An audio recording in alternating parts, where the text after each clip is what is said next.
grandson. My grandson is waiting for me to drive him to his second job right now, so I'm going to give you a fast presentation starting with a handout.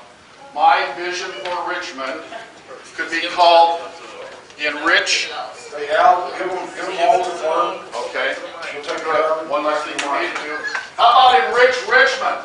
Enrich Richmond. We got every social problem, but we don't have the urban core hooked up to make the city rock.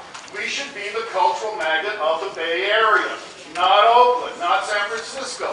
We've got the lines coming that way. We've got the transit center. I have a friend with a warehouse across the street waiting to turn into Jamland. We should have music festivals. We should have restaurants. We should be building stuff. I have a master's degree in urban design and community development from Cal. I've been a nonprofit director. I've been a public servant as a park planner where we increased public participation by over 1,000% per year. People got out and built their own parks. I said, Santa's dead. We're going to crop their feet. There's no money. But we have land. That's what the government has. This city has land. It has dormant land. Take the dormant land, slap on a nonprofit, teaching the kids all kinds of jobs, but especially planning, especially community asset mapping, so that they go out and interview and become the goodwill ambassadors for the city. And they get to be seen as, you're the next leaders. Why? Because you're learning how to lead. Why do you learn how to lead? Because you listen and you ask people what needs to be done, and then you bring it forward. What I would do if I were on the council is I'd make a place where there's a city model on one of those virtual reality tabletops that you could come in and fool around with Richmond, and then we put you on video talking about why did you make the model you just made. I've done this with kids in Sacramento. I've done this with kids all around the world. I've done this in Indonesia. And it rocks. They can do it. They can imagine a beautiful future. And then they wonder, well, will it ever happen? And that's why I'm so engaged in developing leadership.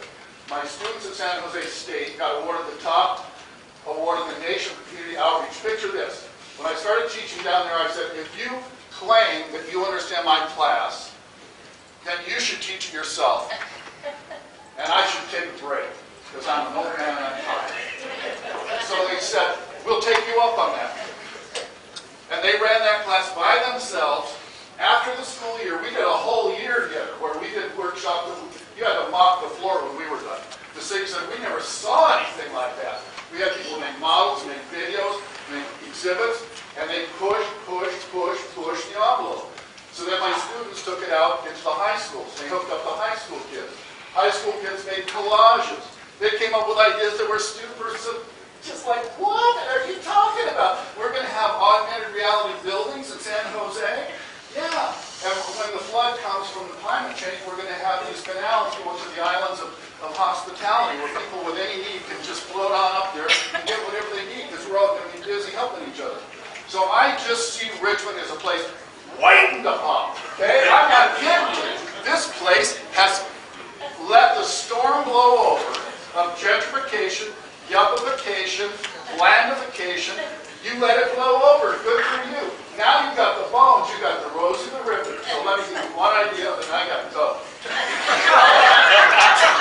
have a giant rose and the river hologram in the west end of the Greenway, surrounded by a bamboo forest, uplit onto Rosie, and every time somebody comes to Richmond, they go, good God, have you seen their Rosie? And then when the news talks about Richmond, it won't be, somebody just shot again, because nobody has nothing productive to do. So what do young men do when they're bored? I know what I did. I kicked ass. I didn't like being bored, okay? So we looked for fun, and fun usually meant trouble. And so